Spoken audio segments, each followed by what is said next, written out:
여호와께서 이르시되 나 영이 영원히 사람과 함께 하지 아니하리니 이는 그들이 육신이 됩니다. 그러나 그들의 날은 120년이 되리라 하시니라. 당시에 땅에는 네피림이 있었고 그 후에도 하나님의 아들들이 사람의 딸들에게로 들어와 자식을 낳았으니 그들은 용사라 고대 명성 있는 사람이었더라. 아멘. 여러분 성경을 이해할 때 부족하고 연약하고 세속적인 저희들을 끊임없이 갈고 닦고 훈련시켜서 결국엔 하나님이 원하시는 사람을 만들어 놓겠다.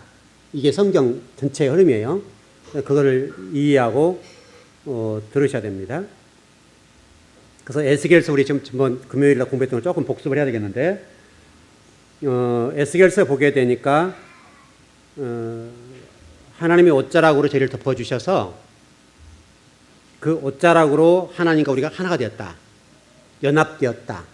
그런 설명을 좀 됐고 그래서 신랑과 신부 하나님 대신 하나님은 신랑이시고 저와 여러분은 신부로서 연합된 관계 이것을 설명하고 있다라고 좀 말씀을 드렸고요. 그래서 여러분 수면 위에 운행하신다는 이 말씀이 바로 창세기 1장 2절의 말씀인데 이 부분이 바로 그 연합의 과정으로 가고 있는 한 부분이다. 그래서 하나님과 우리가 하나 되는 거기까지 연결돼서 가는 거다라고 설명을 드렸어요. 그래서 여기 운행한다라고 하는 그 히브리어 단어를 보게 되면 뜻이 무엇인가 하면 알을 품다, 부화하다 그 뜻을 가지고 있어요. 그러니까 우리가 하나님 운행하신다라는 말씀을 들으면 하나님이 무리를 막 걸어가신다 이런 인상을 받아들이는데 뜻은 그러지 않습니다. 하나님은 여러분 영이시기 때문에 무소부재 운행하실 필요가 없죠. 이렇게 왔다 갔다 하실 필요가 없죠. 그러니까 하나님이 여기서 지금 운행하셨다는 말은 단순하게 하나님께서 물리를 걸으셨다. 그래서 뭐 역사하셨다. 이런 의미가 아니라 알을 품다. 부화하다. 그럼 내용이 달라져 버리죠. 하나님 운행한다고 하는 말이 물 위를 걸으셨다는 말이 아니라 저와 여러분을 어떻게 한다는 거예요? 저와 여러분들을 품으셨다. 어떻게 품었다고요? 부화.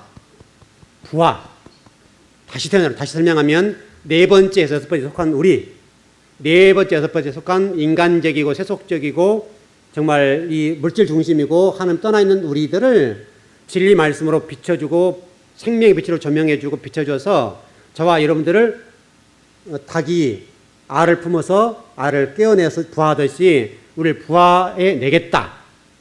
이게 창세기 1장 2절. 그러시면 저와 여러분에게 하나님께서 무엇을 어떻게 하시는지 아시겠죠? 그러니까 우리가 어떻게 신앙생활을 할지 알겠죠? 단순히 예수 믿고 구원받았으니까 좋아라 이런 얘기 아니란 말이에요. 당연하게 예수 믿고 구원받았으면 이제 닭이 알을 품어서 부화시키듯이 저와 여러분들이 부화돼야 된다. 그거를 여기다 좀 써놨다는 말이에요.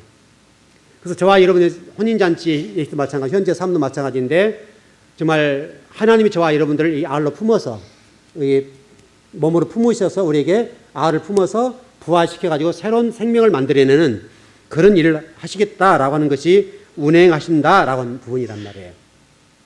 우리가 지금 어느 정도까지 가야 되는 게 아시겠죠? 그러니까 우리 생각과 모든 것들이 완전히 새로워져야 돼요. 완전히 새로워져서 전혀 새로운 어떤 인격체.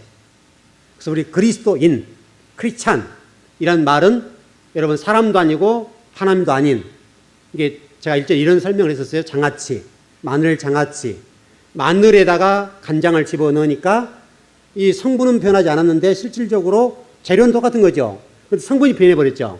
그러니까 마늘에다 간장을 부어 넣으니까 마늘이라 부르지 않냐고 마늘 장아찌라고 부르니까 이 재료가 완전히 바뀌어진 거지. 성분이 바뀌어버린 것이죠. 그래서 물이 포도주가 되었다. 이거 똑같은 거예요. 화학적인 변화가 일어난 것이죠. 그래서 새로운 것이 뭐가 된 것처럼 저와 여러분이 그리스도라고 하는 말은 여러분 기름 부었다. 메시아라는 말이잖아요. 메시아 기름 부었다라고 하는 말인데 그 그리스도 플러스 사람이란 말이에요. 그리스도인. 이게 그리스도 플러스 사람이라는 말이니까 이건 사람은 사람인데 처음 우리의 성적인 사람이 아니라 새로운 어떤 사람이 되었다. 그걸 성도라고 성도. 근데 그 성도인데 그게 하나님이 저와 여러분들에게 품듯이 품어서 그런 사람을 만들어 내놓겠다고 하는 것이 하나님 생각이고 그게 신앙생활이라는 거예요. 여러분 그것을 잊지 않았으면 좋겠어요. 그것이 성경에서 쫙 흐르고 나고 있어요. 그래서 히브리 단어는 라프라는 라프 단어.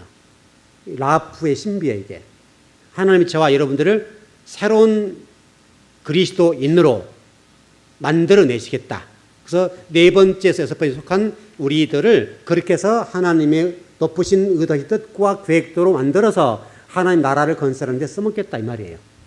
저와 여러분 결국 하나님 나라 일하기 위해서 그렇게 만들어 놓은 작업이에요. 근데 과연 그런 사람이 이 땅에 몇 사람이 되겠냐 이거야. 그런 그리스도인 정말 주님의 나라와 의를 위해서 충성스럽게 일할 수 있는 그런 그리스도인이 몇 사람이 될까? 이게 이제 문제죠. 왜냐하면 우리는 자꾸 그걸 거부하거든요. 땅의 이 부분을 지향하고 어떻게든 이 땅에서 잘 살아, 이 땅에서 어떻게 부귀영화를 누리고 어떤 이 초점이 땅에 있단 말이에요. 하나님 이거 버리라는 게 우리에게 지금. 이거 버려버려. 그리고 너는 높은 단계에 신령한 자에 속한 자처럼 하늘 시민권 자처럼 살아라 하는 것이 아버지의 말씀이신데 우리는 딱 버티는 딱. 절대 안 나가려고 그러고 계세요. 그래서 말씀 믿는 자 보겠느냐라고 하는 말이 그 말이에요. 그런 사람이 많지 않다. 정말 그런 그리스도인, 정말 주님의 나라와 의를 위해서 하나님 영광을 위해서 언제 쓰임받을 수 있는 그 사람이 많지가 않다. 다 믿는 것 같이 보이고 신앙인들처럼 보이지만 실질적으로는 주님의 이름을 이용해서 내 욕구, 내 욕망, 내가 취하고 누리고 싶은 것들을 취하는 도구로 사용한다. 하나님을 위해서 내가 헌신해야 되는데 나를 위해서 하나님이 쓰임받게 되는 반대, 역전된 삶을 살아간다 그 말이에요. 그래서 하나님 그 부분을 우리에게 계속 좀 말씀하시는 거예요. 사실 이것만 되면 우리 신앙생활 괜찮잖아요. 이것만 되면 여러분들 하나님의 언제 쓰임받을 수 있고요. 이것만 되게 되면 하나님이 저와 여러분들 마음대로 쓰시는 거예요. 쓰기 좋은 도구. 여러분 이게 지금 이렇게 화일이 하나 있는데 이 화일은 아무리 힘이 없죠. 제가 부리는 데 쓰임받는 거죠. 이 화일은 화일이지만 제가 이 설교나 성경 공부를 이렇게 딱 하는 자료를 집어넣는 자료니까 귀하게 쓰임받는 것이죠. 똑같은 거예요. 저와 여러분 이어가 똑같아요. 하나님 앞에 쓰임받을 게 세상 속에 쓰임받을 게 이 문제예요. 이것도 똑같은 것이지만은 어떤 하나님의 말씀을 대언하거나 설교하는데 또 성경을 공부하는 자료를 집어넣는 데 쓰니까 필요가 아무것도 없는 생명체가 아니지만은 이 쓰임받는 자체가 귀하게 쓰임받는 것이죠. 여러분 이 광대상, 마이크 이 모든 것들이 실제로는 죽어 있는 것이죠. 죽어 있는 것이지만 이것이 강대상이 교회에 강단이 올려져 있으니까 이 강대상이 가치가 있는 것이죠. 이 강대상이. 이 마이크도 똑같죠. 근데 만일 이 마이크가 세상 노래를 부르는 쪽에 쓰임받으면 이것은 거룩하게 쓰임받는 건 아니죠. 근데 이 마이크가 이게 쓰임받을 줄 몰랐지만은 이 마이크가 지금 이 강대상에 쓰이니까 이 마이크는 비록 어떤 생명이 없는 것이지만은 이게 생명이 있게 된 거죠. 하나님 쓰임받는 도가 되니까 이걸 통해서 여러분들이 말씀을 듣는데 유익하게 만들어주는 역할을 하잖아요. 똑같은 거예요. 그러니까 하나님은 저와 여러분들을 그렇게 쓰고 싶어 하시는 거예요. 그래서 우리 에스겔서 16장에 보니까 그 화려함에 대해서 설명해 놨잖아요. 신부로서의 화려함을 쭉 설명해 놨다고요. 우리가 그 부분을 놓치지 않았으면 좋겠고요. 운행하신 이 부분에 관해서 여러분들 하나님의 생명에 대해서 부화되는 역할, 하나님의 근본 의도하시고 또 뜻하신 바와 계획하신 바대로 저와 이름을 쓰고 싶어 하시는 하나님의 생각, 거기까지 가야 돼요. 거기까지. 거기 안 가고 우리가 말씀 배워도 우리가 이스착이라는 말을 배웠습니다만은 이스착이라는 단어를 배워서 내가 너를 부끄럽게 만들어줄 거야 이제. 네가 나를 위해서 비웃었지. 나를 위해서 불신앙적인 모습을 보였지. 내가 너를 일평생 동안 네 아들 통해서 너를 부끄럽게 만들어줄 거야. 내 앞에서 사람 앞에서.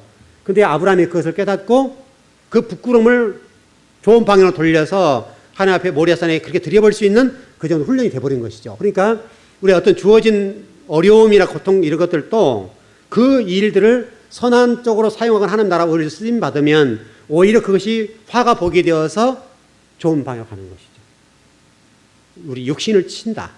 육신을 쳤을 때 하나님 앞에 매달리고 하나님을 충성하고 봉사하고 더 충성하게 되면 오히려 복이 됐죠. 근데 그게 반대로 간 경우들은 그러지 못한다 이 말이죠. 이 모습이 요한계시 19장으로 쫙 넘어가서 화려한 세마포, 세마포를 설명할 때 성도들 옳은 행실이다라고 설명이 되어 있단 말이죠. 예. 좀 졸린 분이 계시니까 좀 운동해 봅시다. 쫙 한번 펴십시오. 예. 쭉 펴시고, 예, 뒤로 쫙 펴세요.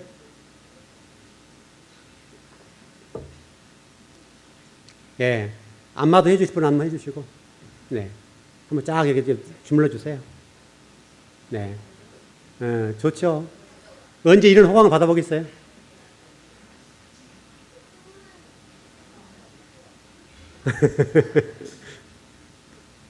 시원하신가요? 예, 시원하시죠? 이 혼인 언약이 시내산에 담겨져 있습니다. 그게 창세기에 나왔는 것이 출애굽 과정을 거쳐서 시내산을 딱 도착했을 때 그때 하나님과 이스라엘 백성이 언약을 하죠. 이게 혼인 예식입니다. 그래서 일평생 동안 너희들은 여러분 그때 당시 시내산에 있을 때 성막이 어디를 향해 있는 거 아시죠? 성막이 어디를 향해 있었어요? 성막이. 그 제가 가르쳐 드렸는데 성막이 어디를 향해 있어요? 전혀 기억이 안 나시나요? 성막이 시내산을 향해 있습니다. 제가 가르쳐 드렸었어요. 시내산으로 향하도록 되어 있습니다. 무슨 얘기예요? 여러분과 저 얘기하는 거예요. 여러분과 제가 누구 바라보고 살아야 된다고요? 바라보고. 하나님, 파님이라고 했죠. 히브리어 파님. 하나님 바라볼 때 얼굴이라는 말이 파님이랬거든요. 파님이 하나님을 지향할 때 가치가 있다. 안드로포스라는 헬라 단어를 썼는데 여러분은 하나님 바라볼 때 가치 있는 사람을 만들어준대요. 가치 있는 사람. 비웃었다. 그럼 정말 하찮은 사람? 보잘것없는 사람이 돼버린 거죠. 사람 앞에 여러분 비웃음거리 돼보세요, 여러분. 얼마나 하찮은 사람이 됩니까? 근데 여러분을 이렇게 높여서 가치 있고 존귀한 자로 세워주겠다는 거잖아요. 그 대신 해야 되겠다면 신의 산 바라봐. 말씀 바라봐. 하나님 바라봐. 그 얘기잖아요. 신의 산 율법이죠. 말씀이죠. 하나님이죠. 그러니까 여러분이 그거 바라보시면 된다고요. 우리는 알기는 잘 알아. 알기는 잘 아는데 근데 안 바라봐요. 여러분이 하나를 배우면 열을 써먹어야 되는데 열을 배워가지고 하나도 못 써먹어. 여러분 성경에 보면 형통의 방법에 대해서 설명했죠. 네가 뭘 하면 형통한다고요? 뭘 하면? 여호와를 경외하면. 그게 핵심이잖아요. 네가 나를 경외하면 내가 너를 형통해 줄게. 전제가 하나님을 경외해요. 하나님을 경외할 때 여러분 7,000가지 복을 딱 정리해버리면 그 한마디예요. 복을 받는 방법이 7,000가지예요. 복을 받는 방법이 7,000가지인데 그 결론을 딱 정리하면 하나님을 경외할 때. 하나님을 경외할 때 어떤 일이 있다더라도 그걸 가지고 복을 만들어준다는 거예요. 근데 우리는 그걸 못해요. 하나가 통하면 다 통하지요. 하나를 통하면 여러분 다 통해요. 하나 더 통한다. 그 나머지 7,000가지 복이 다 통하는 거예요. 여러분 이 7,000가지를 다 할 수가 없어요. 한 가지만 잘하면 한 가지만. 한 가지만 잘하면 나머지 7,000가지 복은 똑같은 거예요. 7,000가지 여러분 다 할 수 없어요. 여러분들 정말 그 7,000가지 방법 가운데 복을 받는 방법 가운데 형통하는 방법 가운데 한 가지만 하면 돼요. 한 가지 하면 나머지 통과된 거죠. 그렇다니까 여러분. 그러니까 여러분이 정말 하나님을 경외하는 이 일, 특별히 이 성막이 신의 산을 향하고 있다는 거 그쪽으로 문이 나 있어요. 그쪽으로. 신의 산으로 문이 나 있어요. 신의 산은 문이 나 있다는 말은 그거밖에 없다. 통로가. 그것만 바라보면 하나님이 우리에게 형통의 길을 주시겠다 말씀하신다고요. 물론 거기에 하나님이 경외한다는 말씀, 하나님 말씀을 섬긴다는 것도 있고 말씀 순종한다는 얘기가 포함되어 있습니다만은 하나님을 경외한다는 말씀 속에 다 들어있어요. 여러분 삶 속에 하나님을 경외하는 이 부분이 정리가 되면 나머지 문제는요 다 끝나요. 자, 우리 지난 금요일 이런 공부했었어요. 자, 이렇게 정리할 수 있어요. 자, 하나님 혼자 계실 때 성소는 어디에 있습니까? 이제 또 새로운 거예요. 하나님 혼자 계셨죠. 사람을 창조하시기 전에는 하나님 홀로 계셨죠. 그럼 그때는 하나님의 성소가 어디 있습니까? 하나님 계실 때 성소가 어디 있습니까?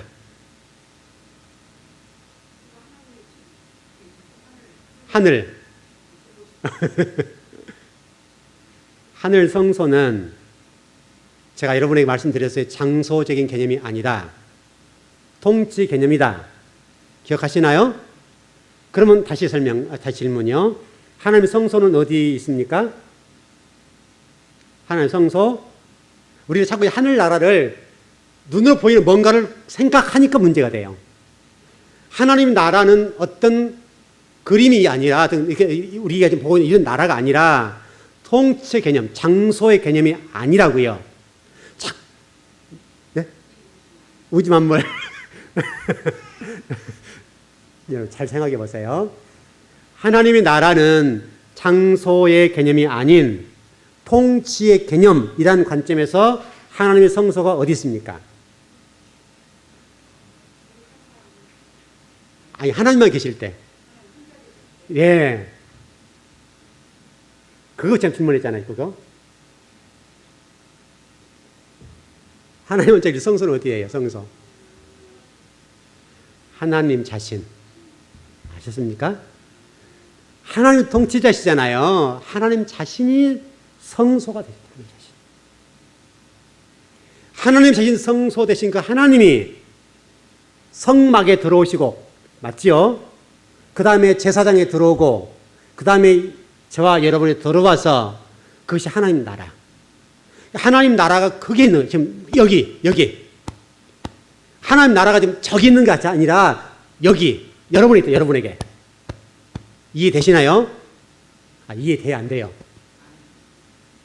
여기에 하나님 나라가 있다고요, 여기에 지금 하나님 나라가 있기 때문에 여러분들이 하나님 중심적으로 살아 하나님 마음을 근심치 않게 하고 진리 말씀을 따라가게 되면 그 자체가 하나님의 영광이 된다, 그거예요.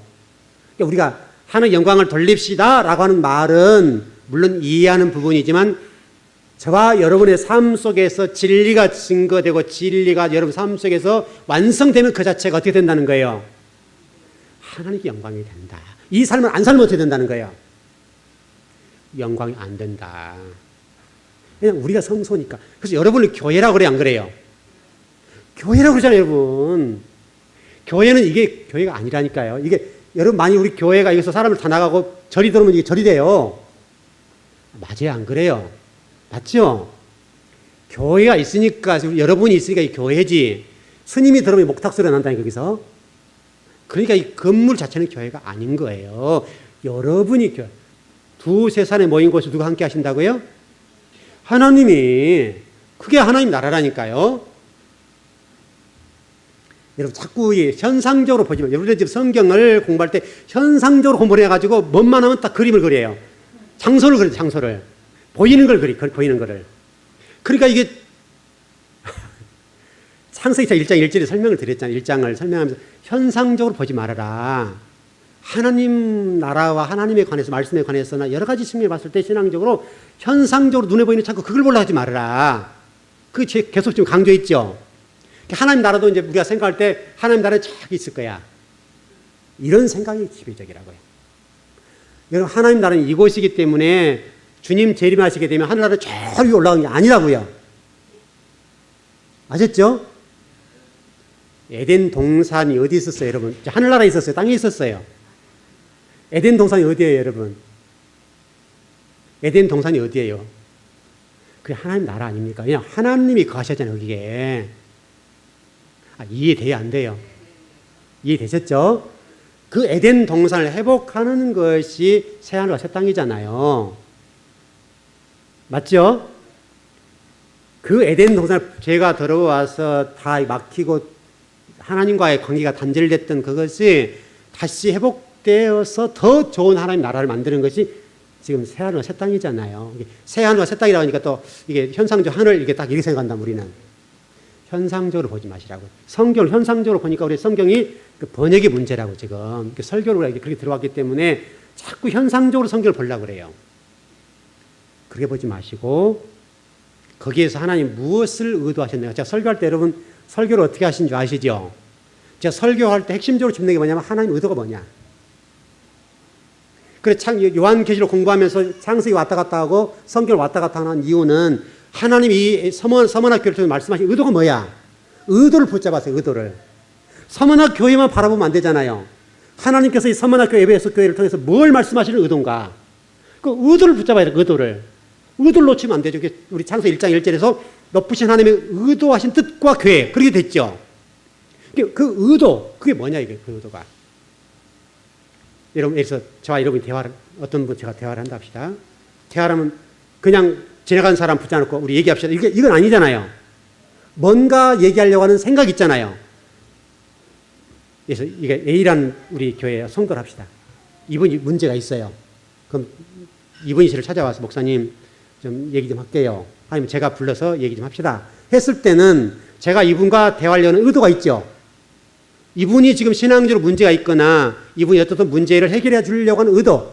그러면 이 문제가 어떤 문제를 가지고 있어서 어떻게 해결할 것인가 그걸 설명하려고 하는 거잖아요.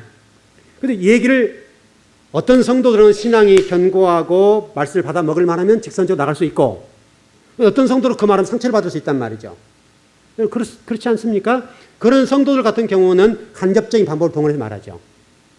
자, 여러분 설교할 때도 뭐 저희 가정 얘기도 하고 그런 얘기를 할 때가 있는데 그 얘기는 저희 가정을 어떻게 하자는 얘기가 아니라 저희 가정을 동원해서 여러분을 설명하려고 그러는 거예요. 여러분의 얘기, 왜냐하면 여러분 가정 얘기를 못 하잖아요. 제가 그 얘기하면 저 집은 저랬대 이렇게 되잖아 우리가.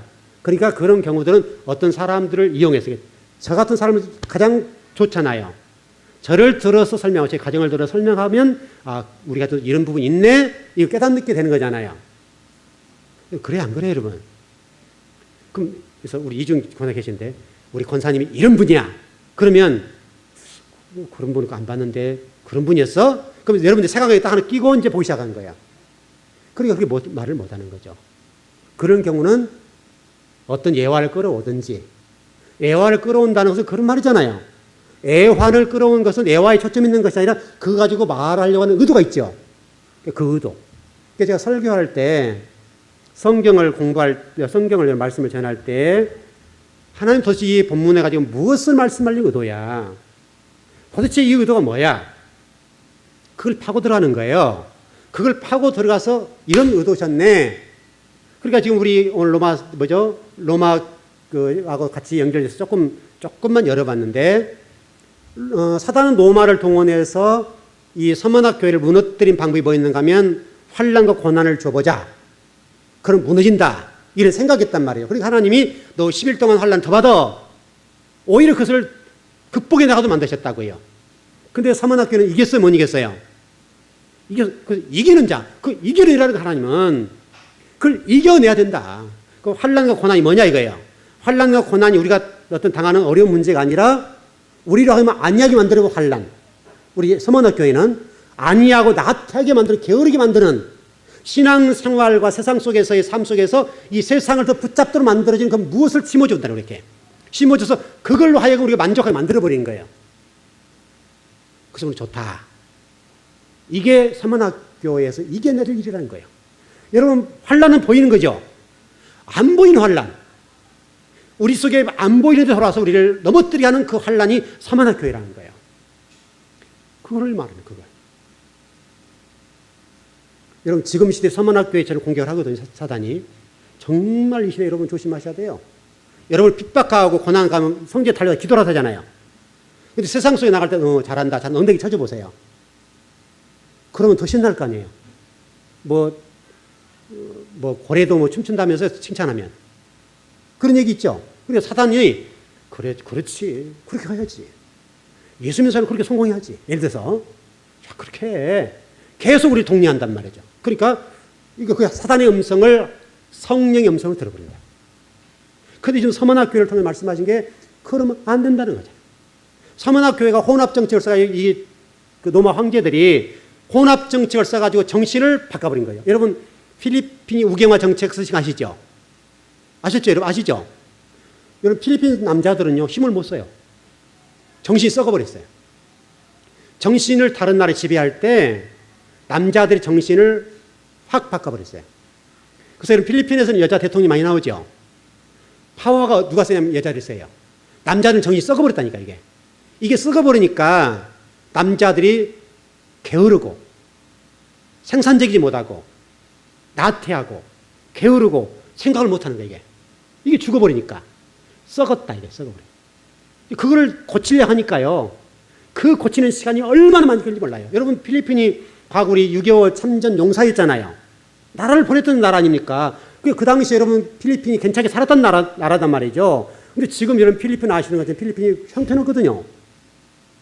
그렇게 된 것이 다른 나라가 필리핀을 지배할 때 필리핀 사람 남자들을 무능력하게 아주 이 정신을 확 죽여버렸어요.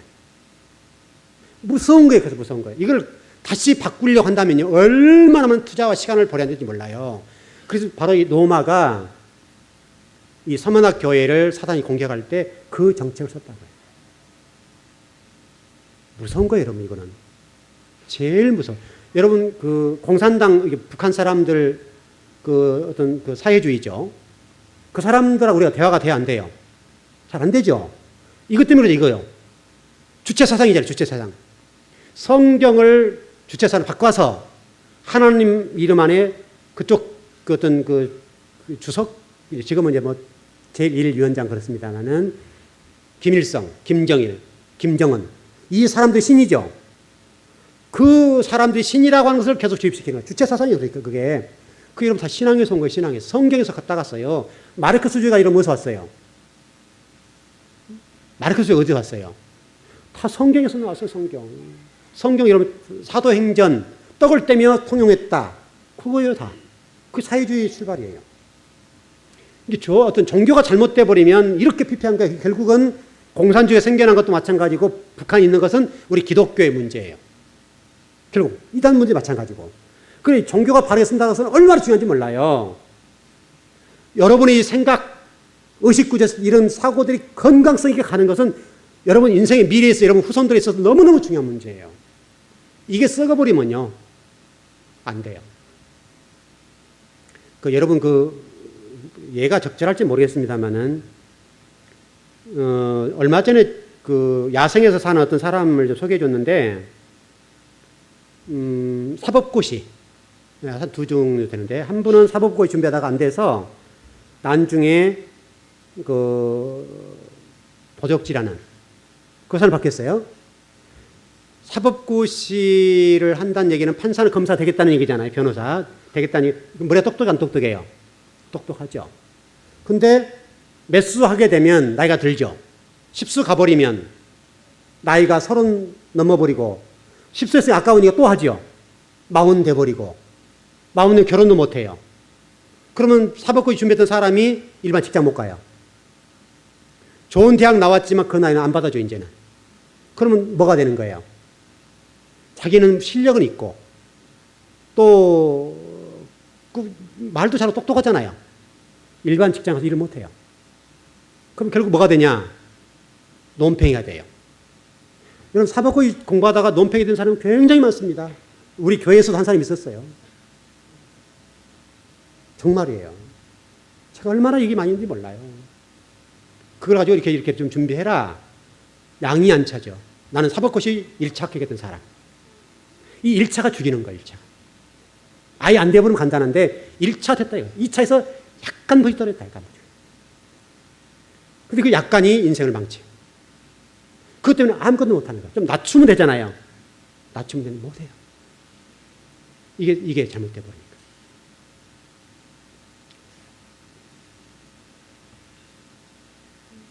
여러분에게 지금 성소로서 개념으로 여러분 들어왔다는 얘기를 드렸고, 하나님의 성소된 그 부분이 성막에 들어오고 제사장에 들어왔다고 우리 지난 금요일에 공부했어요. 제사장에게 들어와 있어요. 제사장에 들어와서 이 충패, 그 다음에 제사장 성의, 이 옷을 입고 있는데 제가 전번 우리 성경을 찾아봤는데 출애굽기 25장에 31장까지를 보게 되면 성막에 관한 부분과 제사장 부분과 이 두 가지가 나와 있어요. 근데 여러분 잊지 말 것은 성막 사이에 제사장이 들어와 있어요. 25장 31장 사이인데 28장 29장에서 이 제사장 문제가 나왔어요. 제사장 옷. 그래서 성막과 제사장이 똑같단 말이에요. 근데 성경을 읽어보면 그 천들이랄지 모든 것들이 성막과 똑같아요. 성막과. 그래서 제사장의 옷과 성막의 천들은 똑같아요. 그리고 법궤라고 하는 부분이 정사각형이죠. 정사각형, 하나님이 임재해 계신, 영광 임재해 계신 곳인데 그게 여기 흉패에 들어와요. 12지파가 들어오는데 여기에 보게 되면 여기가 지성소예요. 다시 설명하면 하나님이 저와 이런 뭘 말씀 시간이 돼서 결론만 정리할게요. 성막과 제사장은 재질과 모양은 똑같아요. 똑같은데 여기에 들어간 이 흉패라고 하는 것은 하나님의 시온좌, 법궤에 관련되어서 하나님 임재해 계시는 곳이죠. 하나님 영광이 임재해 계시는 곳이에요. 그 영광이 임재해 계신 곳이 여기에요. 이스라엘 설명하는 것이고 이스라엘 사람이 어떻게 살아야 하는 것이고 저와 여러분이 어떻게 살아야 할 것을 설명하는 거예요. 다시 설명하면 너는 하나님 영광을 위해 살아야 된다. 이게 여기에요. 그래서 이 제사장, 대제사장 1년에 한 번 입고 들어가는 건데 여기에 되는 이 흉패는 이 흉패가 단순하게 어떤 화려함이 아니라 화려하잖아요. 여기가 화려하게 여러분 그 출애굽 읽어보면 나와 여기가 28장부터 나와 이게 화려한 옷으로 되어 있는데 이 부분은 네가 나를 위해서 그 영광을 돌려야 되고 이 옷을 입고 지성소에 들어갔을 때는 이 흉패 때문에 문제도 사해해 주시고 응답해 주시겠다. 다시 설명하면 여러분과 저의 삶이 성막의 축소이고 축소가 우리 삶입니다. 성소로서 개념으로서 여러분과 제가 무엇을 해야 되는가 하면 하나님의 영광을 위해 살아야 된다. 그 결론이에요. 사실 계속 설교지 그거예요. 그거를 위해서 지금 설교를 하는 거고 그것을 제대로 하라고 말씀을 주시는 거예요. 여러분 그것을 잘 정리하셨으면 좋겠고요. 성막에 한 영광이 감싸고 있는 것처럼 제사장 옷에도 한 영광이 이 흉패를 통해서 감싸고 계시는 거. 근데 성막은 지성소가 안에 감춰져 있죠. 대제사장으로 들어가는 것이죠. 그런데 저와 여러분은 이제 앞에 있죠. 대제사장 앞에 있고 또 우리가 예수 그리스도를 이미 구주와 주를 영접했기 때문에 이제는 이 앞에 있는 거예요. 저와 여러분의 삶이 어떻게 살아야 되는 걸 설명하는 거예요. 여러분 삶 속에서 하나님 영광이 드러나야 돼요. 그거 살아야 돼요. 그게 신앙생활이에요. 신앙생활. 신앙생활. 그래서 주일성수. 주일성수라는 것은 읽기는 그렇게 있습니다만 실제로 글을 쓸 때는 성수주일 쓰세요.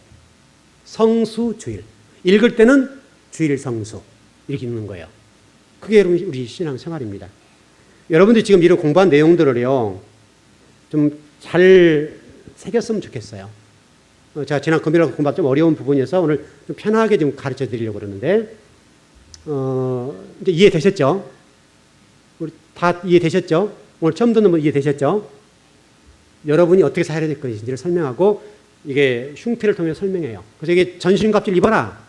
에베소 6장에 나와 있는 전신갑주. 한번 나중에 기회 되면 그 다음 공부를 할 건데, 전신갑주를 입어라 말이 구약에 나와 있어요. 구약에도. 거기에. 구약에도 이 전신갑주 입어라 말이 똑같이 나와 있다고요. 그래서 저와 여러분의 삶이 그래야 돼요. 저와 여러분이 한 주간을 또 지내면서 정말 전신갑주를 입고 하나님 영광이 드러난 여러분과 제가 됐으면 좋겠습니다. 예, 기도하십시오.